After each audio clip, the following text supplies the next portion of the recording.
நீதிமான்கள் இந்த பூமியிலிருந்து எடுக்கப்படுவது இந்த பூமிக்கு அழிவு சமீபமாக இருக்கிறது என்பதை மிக தெளிவாக காட்டுகிறது. Righteous men being caught up from this earth denotes very clearly that this world is awaiting a judgment or destruction. Sodom கொமோராவிலே நீதிமான்கள் எல்லாம் ஆண்டவருக்கு பயந்தவர்கள் போன பிறகு கடைசியா லோத்து குடும்பத்தை சேர்ந்த 4 பேர் மட்டும் இருந்தார்கள். அந்த தேசம் அழிவுக்கு வந்தது. When all the devout men had left Sodom and Gomorrah, and finally only Lot's family, 4 of them were left there, and so a great destruction met that place. இந்த ஹால்ல இருக்கிற ஒவ்வொரு தூணாக நாம் உடைத்து கொண்டே வந்தால் இந்த ஹால் முழுவதும் உடைந்து போகும் என்று நாம் அறிந்திருக்கிறோம். We know that if we keep breaking the pillars of this hall one by one, finally this hall would collapse. நீதிமான்கள் எடுத்துக்கொள்ளப்படுகிறார்கள், ஒருவரும் அதை மனதில் வைக்கிறதில்லை. The righteous are taken away and none taketh it to his heart. பரிசுத்தவான்களுக்காக சபையின் தூண்களாயிருக்கிறவர்களுக்காக நாம் ஜெபிக்க வேண்டியது நம்மேல் விழுந்த பெரிய கடமை. It is our responsibility and duty to pray fervently for the saints of God. கர்த்தருடைய நாமத்துக்கு மகிமை உண்டாவதாக. Glory be to the holy name of the Lord. இம்மட்டும் நம்முடைய ஜீவன் சுகம் பலன் கர்த்தருடைய பார்வையில் அருமையாக இருக்க செய்தார். Our life and also our strength, everything has been precious in the sight of the Lord. கர்த்தருடைய நாமத்துக்கு மகிமை உண்டாவதாக. Glory be to the holy name of the Lord. இந்த ஆண்டிலும் நானும் கூட தேவ சமூகத்தில் கடந்து வர கர்த்தர் உதவி செய்தார். Today also the Lord has helped us to come into his presence. கர்த்தருடைய பரிசுத்த நாமத்துக்கு மகிமை உண்டாவதாக. Glory be to the holy name of the Lord.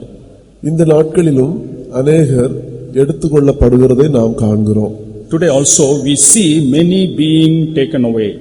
அநேகர் ஆண்டவரோடு கூட நடந்து ஆண்டவரோடு கூட உலாவி சஞ்சரித்து திடீரென்று அவர்கள் எடுத்துக்கொள்ளப்படுகிறார்கள். Many walk with the Lord, move with the Lord closely, and suddenly they are taken.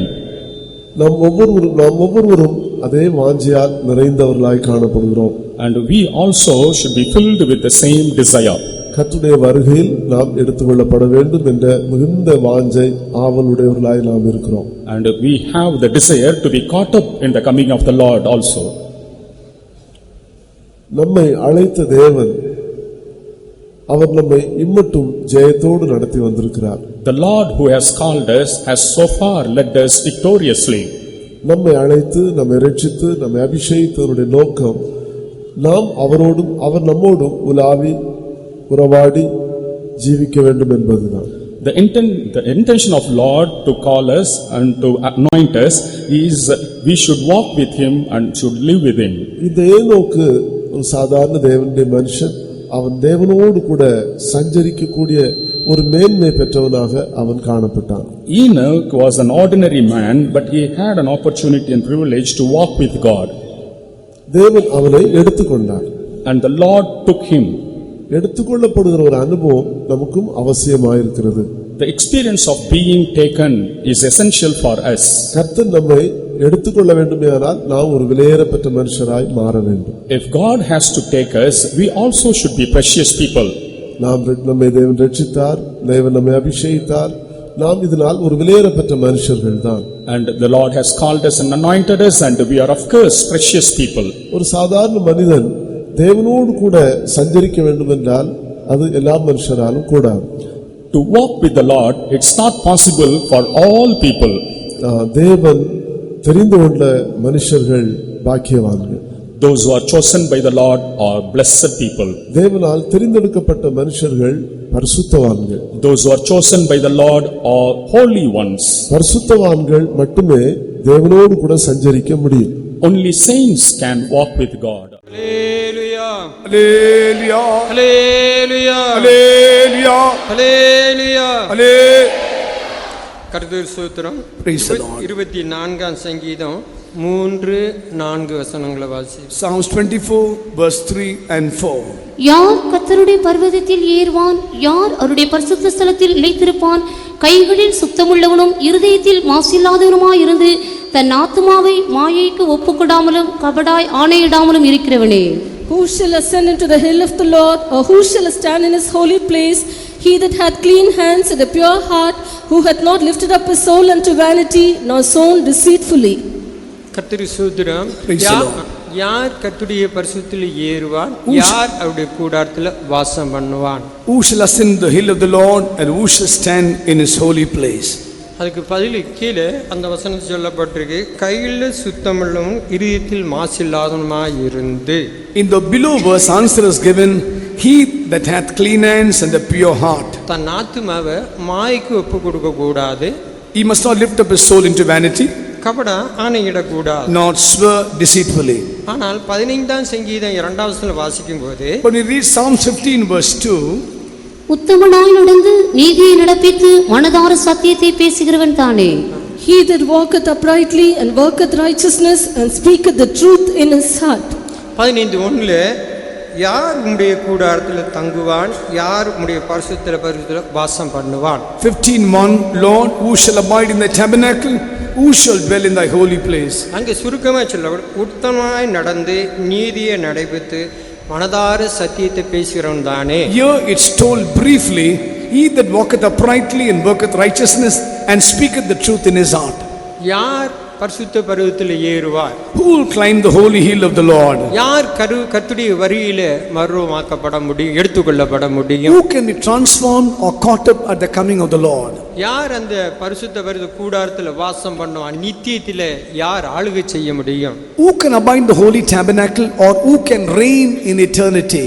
அதுக்குதான் 15ஆம் சங்கீதத்தில் 2 தெளிவாக சொல்லப்பட்டு சத்தியத்தை மனதா பேசுகிறவன். ஆனால் ஏசாயா 26:2 சொல்லும்போது It says, short and tell in Psalm 15:2, that he that worketh righteousness speaketh truth in the heart. But we read in Isaiah chapter 26 verse 2, அந்த பரிசுத்த பர்வதத்தில் வாசம் பண்ண, நித்தியத்தில் வாசம் பண்ண, சத்தியத்தை கை கொண்டு வருகிற நீதி உள்ள ஜாதி உள்ளே பிரவேசிக்க வாசல்களை திறவுங்கள்.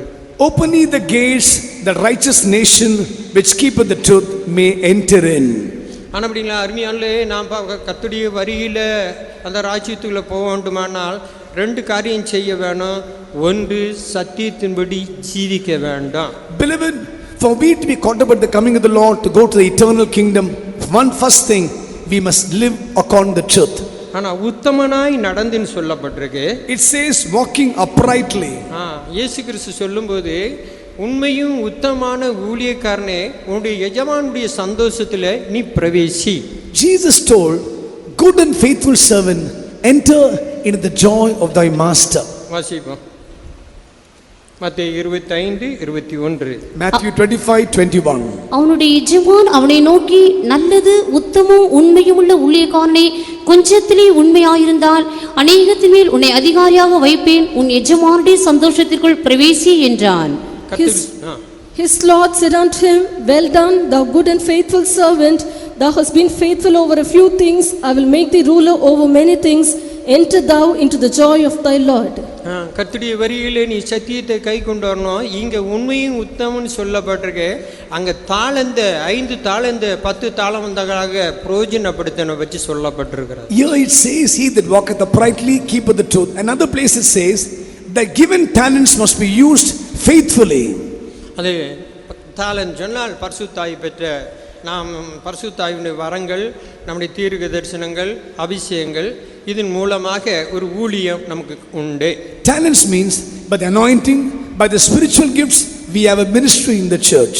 யார் ஏறுவா, யார் வாசம் பண்ணுவார்? Who can climb the hill and who can abide in that holy place? இந்த 2 காரியத்திலையும் நிறைவேற்றின மட்டும்தான் பூர்ணமாக்கப்பட்ட ஒரு சபையாக காணப்பட முடியும். Only those who fulfill these 2 conditions, they can be perfected church. அந்த 2, ஒன்று ஜீவிதம், 2வது ஊழியம். இதை தான் அப்போஸ்தலனாகிய பவுல் சொல்றார். அப்போஸ்தலர் 20:24 சொல்லும்போது, Acts of the Apostle Paul speaks in Acts chapter 20 verse 24. First of all life, then the ministry. ஆகிலும் ஒன்றை குறித்தும் கவலைப்படேன், என் பிராணனை அருமையா எண்ணேன். I count not my dear a life dear unto myself, கர்த்தரா என்னுடைய ஓட்டத்தை சந்தோஷத்தோடு முடிக்கவும், that I may finish my course joyfully, நான் கர்த்தரா இயேசு கிறிஸ்துவிலே பெற்ற ஊழியத்தும் நிறைவேற்றும்படியாக, that I may finish the ministry which I have received of the Lord. நான் லக்கை நோக்கி தொடர்ந்து கொண்டு போகிறேன். I am going after, pressing towards the mark of the goal. ஜெயித்த நல்ல போராட்டத்தை போராடினேன், ஓட்டத்தை முடித்தேன், இது முதல் நீதியின் கிரீடம் எனக்காக வைக்கப்பட்டிருக்கிறது. I have fought a good fight, finished my course, kept my faith, and henceforth crown of righteousness laid for me. நல்ல போராட்டத்தை போராடினேன், ஓட்டத்தை முடித்தேன். I fought a good fight, finished my course. ஜீவியத்தில் வந்ததான சத்தியத்தின்படி ஜீவிக்க எவ்வளவு போராட்டங்கள் கஷ்டங்கள் வந்தன. So many trials came against the truth what I lived. அபிஷேகம் பெற்று ஊழியத்துக்கு விரோதமாக எவ்வளவு போராட்டங்கள் வந்தன. After anointing, many spirits came against the நல்ல ministry. போராட்டத்தை நான் போராடினேன். I fought a good fight.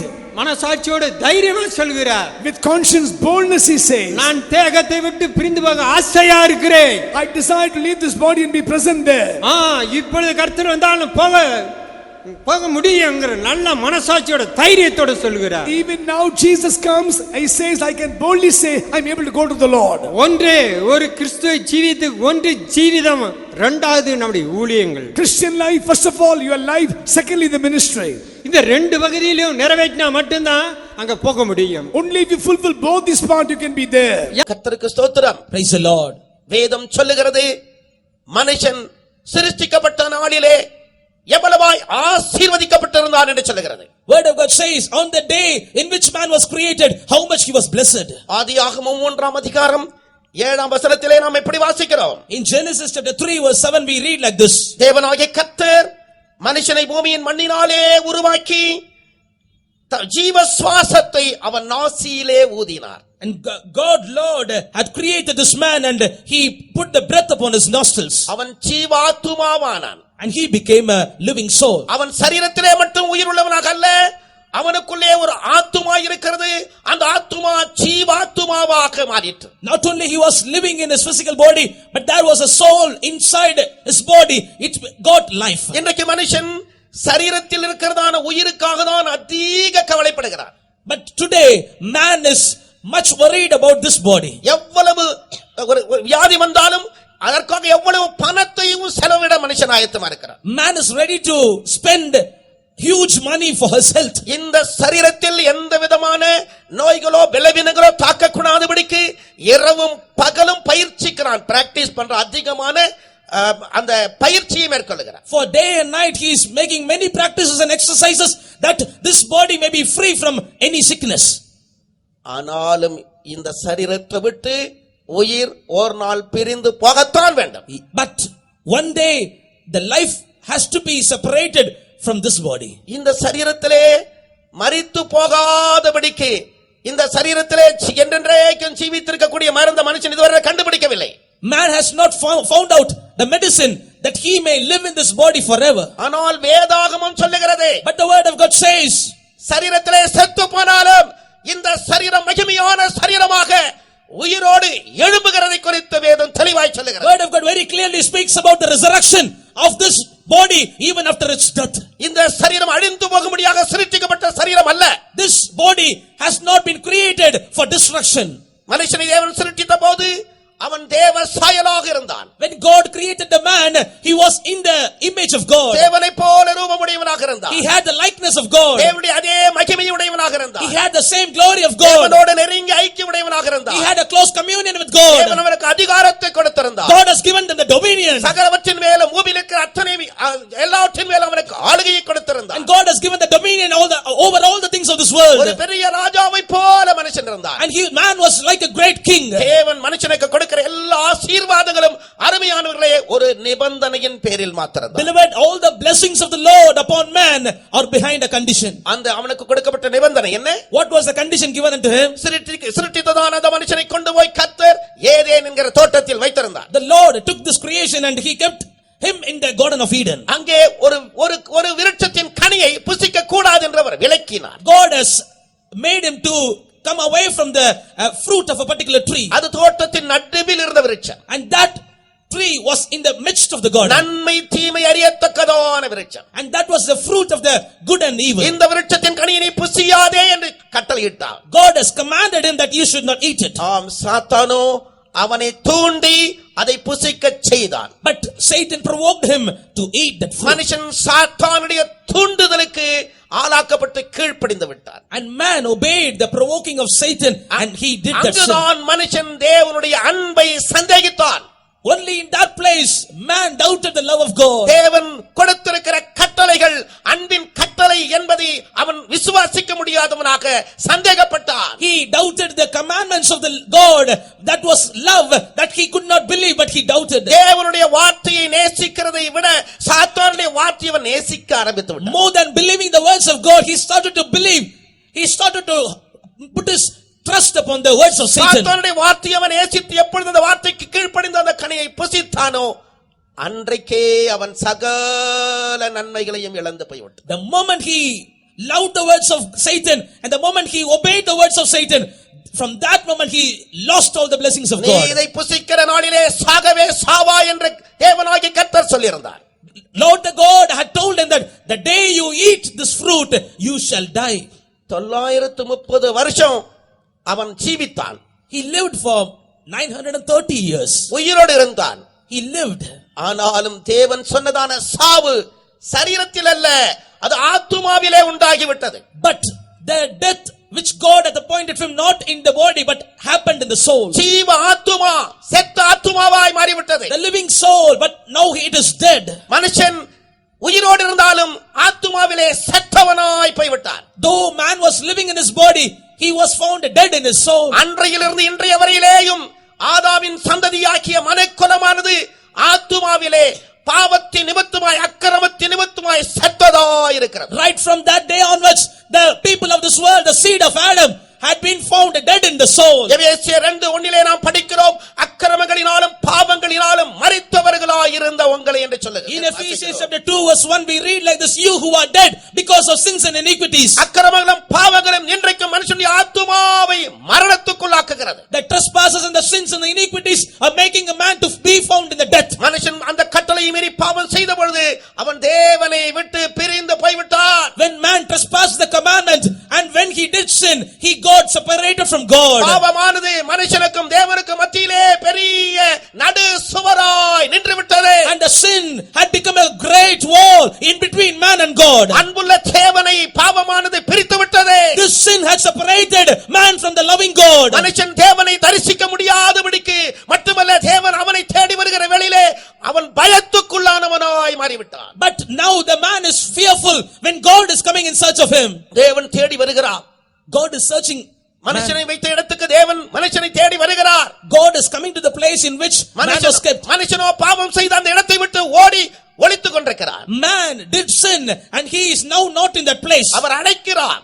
He is calling him. ஆதாமே ஆதாமே எங்கே இருக்கிறாய் என்று கேட்கிறார். He is asking, Adam, Adam, where are you? இன்றைக்கு கூட பாவம் செய்து கர்த்தருடைய சந்நிதி விட்டு விலகி தூரமாய் போன ஒவ்வொருடைய பெயரையும் சொல்லி ஆண்டவர் அழைக்கிறார். Even today, calling your names who have been committed sin and gone far away from the Lord. ஆம், அந்த அழைப்பின் சத்தத்தை கேட்டவர்கள் இங்கே திரளாய் கூடி வந்திருக்கிறீர்கள். Yes, those who have heard the voice of the invitation have come here. அந்த அழைப்பின் சத்தத்தை கேட்டு இன்றைக்கு கூட அநேகர் அவருக்கு தூரமாய் இருக்கிறார்கள். Even many, after hearing the voice of invitation, are far away from him. அவர்கள் சொல்லுகிற பதில் என்ன?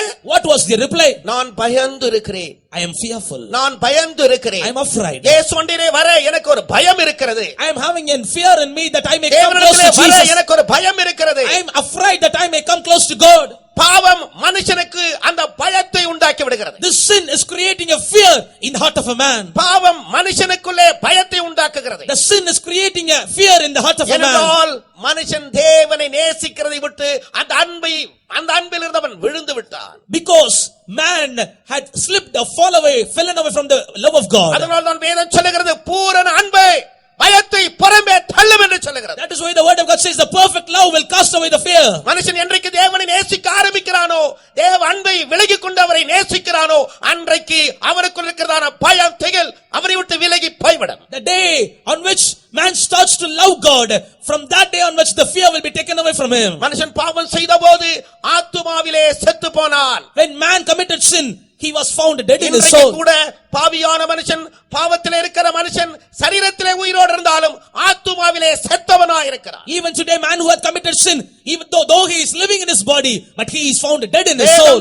வேதம் சொல்லுகிறது அது மனுஷனுக்குள் காணப்படுகிறதான முதலாவது மரணம் என்று சொல்லுகிறது. Word of God says that was the first death that is found in the life of a man. ஆத்தும மரணம் மனுஷனுக்குள் சம்பவித்த முதலாவது மரணம். The death of the soul is the first death happened in the life of man. பாவம் மனுஷனை விட்டு பிரித்து விட்டதே அது மரணம் என்று வேதம் சொல்லுகிறது. Sin had separated man from God, that is the death. இந்த இவனுக்கு இரண்டாவது மரணம் வைக்கப்பட்டிருக்கிறது. And for this man a second death is also kept. அது சரீர மரணம் அல்ல. That is not the physical death. சரீர மரணம் மரணமே அல்ல. The physical death is not the death. சரீரத்திலே மரிக்கிற ஒவ்வொருவரும் ஒரு நாள் எழுந்திருப்பான் என்று வேதம் சொல்லுகிறது. Word of God says all those who are dead in this physical body will arise one day. கல்லறையில் இருக்கிற பிரேத குழியில் இருக்கிற அத்தனை பிரேதங்களும் எழும்பக்கூடிய ஒரு நாள் உண்டு. All the corpses, dead bodies are found in sepulchres will be rising one day. ஒவ்வொருடைய பெயரையும் சொல்லி அழைக்கிற காலம் உண்டு. There is a time in which everybody will be called by their names. எல்லாரும் எழுந்திருக்கத்தான் வேண்டும். Everybody must arise. அவரவன் தன் தன் சரீரத்திலே செய்ததான நன்மைக்காகிலும் தீமைக்காகிலும் தக்க பலனை அடையும்படியாக எழும்பத்தான் வேண்டும். And man has to arise to get the reward for all his sins and the life of his earth on this earth. ஆனபடினால் இந்த சரீர மரணம் அது ஒரு மரணம் அல்ல. That is why physical death is not the death. ஆனால் ஆத்துமா செத்து போனால் அதற்கு அருமையானவர்களே வழியே எழும்புவதற்கு வழியே இல்லை. But beloved, if there is a death in the soul, there is no other way for him to get him quickened. அந்த இரண்டாம் மரணம் என்று சொல்வது கொடிதானது. The second death is very cruel. அதை குறித்துதான் நாம் வெளிப்படுத்தின விசேஷம் 21:8 வாசித்தோம். About that we read in Revelation chapter 21 and verse 8. இரண்டாம் மரணமாக்கிய அக்கினியும் கந்தகமும் எரிகிற கடல் என்று நாம் வாசித்தோம். The second death, the lake which is filled with fire and brimstone. அதுதான் மரணம். That is the death. அதுதான் நரகம். That is the hell. பாவத்தின் சம்பளம் மரணம். Wages of sin is death. மனுஷன் செய்கிறதான பாவத்தினுடைய முடிவு அந்த இரண்டாம் மரணத்திலே போய் முடிகிறது. And the end of the life of a sinful life of a man will be the death. அந்த நரகத்துக்குள் போய்விட்டால் அதற்கு பிறகு மீட்பே இல்லை அருமையானவர்களே. If we enter into the hell, beloved, there is no other redemption after that. அதற்காகத்தான் இன்றைக்கும் தேவன் தம்முடைய அன்பின் நிமித்தமாய் மிகுந்த சத்தத்தோடு இந்த சுவிசேஷத்தை அறிவிக்கிறார். For that sake, because of his love, God is preaching this gospel with a loud voice. ஒருவரும் கெட்டு போவது அவருக்கு சித்தமில்லை. It is not his will that no man that any man be perished. ஒரு ஆத்துமாவாகிலும் அந்த நித்திய நரகத்திலே போய் வேதனைப்படுவதை தேவன் விரும்பவில்லை. God does not desire that a man to be pained in the hell. இன்றைக்கும் அவன் ஜனங்களை நேசிக்கிறார். Even today he loves his people. ஆனந்த நாளதில் இயேசு வருவார், ஆர்ப்பரிப்புடனே தூதர்கள் சூழ. ஆனந்த நாளதில் இயேசு வருவார், ஆர்ப்பரிப்புடனே தூதர்கள் சூழ. எக்காலம் தோனிக்க வானங்கள் மூடங்க, எக்காலம் தோனிக்க வானங்கள் மூடங்க.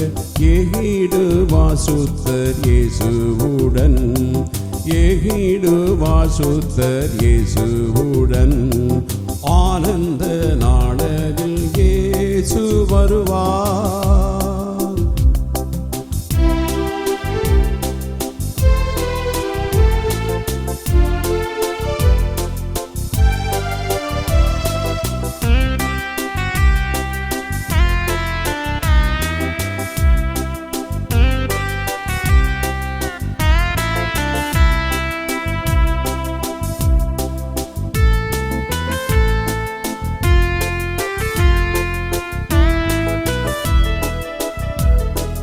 கண்ணிமைக்கும் நேரம் தனிலே கண்ணிகையாம் சுத்த சபையே, கண்ணிமைக்கும் நேரம் தனிலே கண்ணிகையாம் சுத்த சபையே. விண்ணில் பறந்திடும் இயேசுவுடன் விண் வீட்டில் மகிழ்ந்திடவே. விண்ணில் பறந்திடும் இயேசுவுடன் விண் வீட்டில் மகிழ்ந்திடவே. ஆனந்த நாளதில் இயேசு வருவார், ஆர்ப்பரிப்புடனே தூதர்கள் சூழ. ஆனந்த நாளதில் இயேசு வருவார், ஆர்ப்பரிப்புடனே தூதர்கள் சூழ. எக்காலம் தோனிக்க வானங்கள் மூடங்க, எக்காலம் தோனிக்க வானங்கள் மூடங்க. ஏகிடு வாசுத்தர் இயேசுவுடன், ஏகிடு வாசுத்தர் இயேசுவுடன். ஆனந்த நாளதில் இயேசு வருவார்.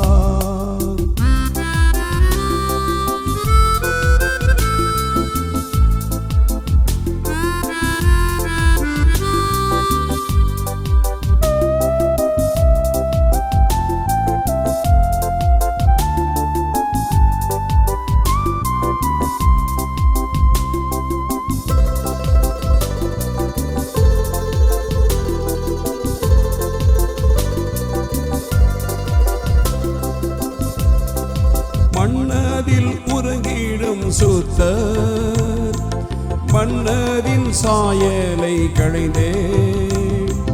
மன்னதில் உறங்கிடும் சுத்தர் மன்னதின் சாயலை களைந்தே. விண்ணின் மகிமையை அணிந்தவரால் இணைவாரே மனவாட்டியாய். விண்ணின் மகிமையை அணிந்தவரால் இணைவாரே மனவாட்டியாய். ஆனந்த நாளதில் இயேசு வருவார். ஆர்ப்பரிப்புடனே தூதர்கள் சூழ. ஆனந்த நாளதில் இயேசு வருவார். ஆர்ப்பரிப்புடனே தூதர்கள் சூழ. எக்காலம் தோனிக்க வானங்கள் மூடங்க. எக்காலம் தோனிக்க வானங்கள் மூடங்க. ஏகிடுவா சுத்தர் இயேசுவுடன். ஏகிடுவா சுத்தர் இயேசுவுடன். ஆனந்த நாளதில் இயேசு வருவார்.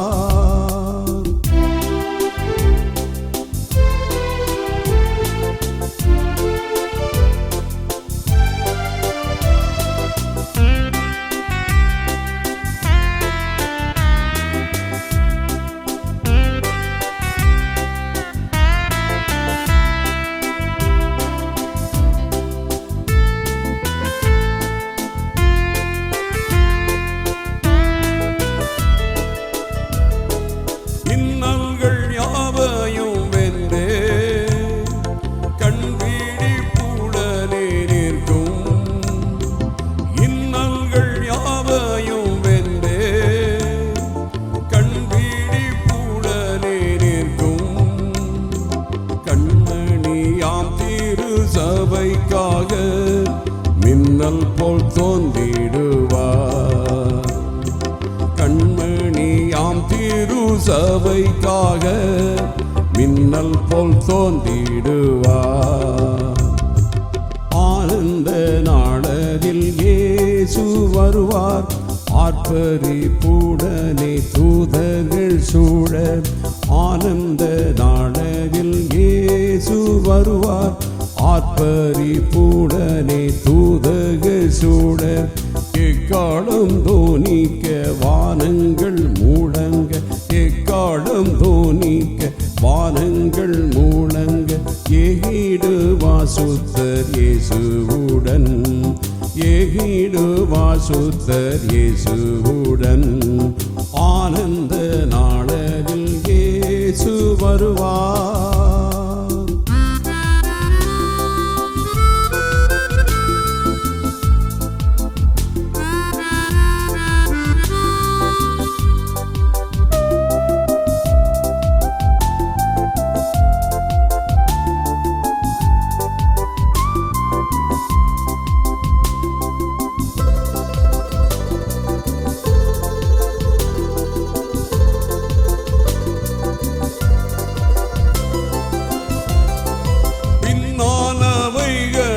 மறந்தே முன்னானவைகளை தொடர்வோம்.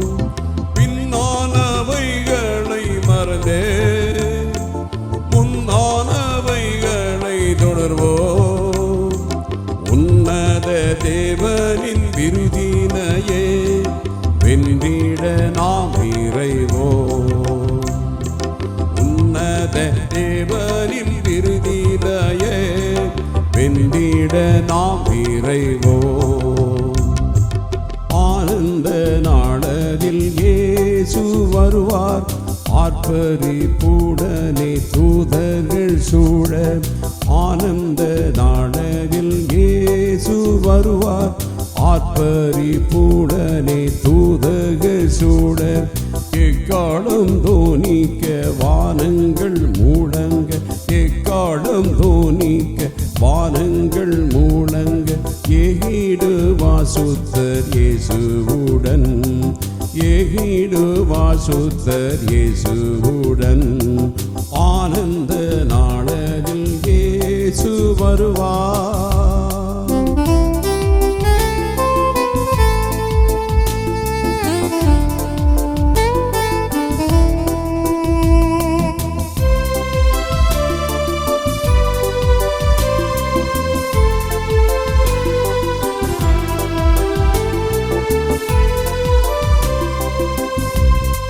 விண்ணதின் ராஜாவாம் இயேசு சொன்ன வண்ணம் வருவாரே.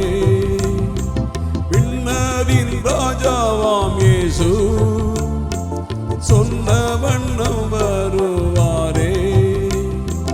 சின்னமாய் சீயோனில் சேர்த்திடுவார் என்றும் தம்மோடாடவே. சின்னமாய் சீயோனில் சேர்த்திடுவார் என்றும் தம்மோடாடவே. ஆனந்த நாளில் இயேசு வருவார் ஆர்ப்பரிப்புடனே தூதர்கள் சூழ. ஆனந்த நாளில் இயேசு வருவார் ஆர்ப்பரிப்புடனே தூதர்கள் சூழ. எக்காலம் தோனிக்க வானங்கள் முழங்க எக்காலம் தோனிக்க வானங்கள் முழங்க ஏகிடு வாசுத்தர் இயேசுவுடன் ஏகிடு வாசுத்தர் இயேசுவுடன் ஆனந்த நாளில் இயேசு வருவார்.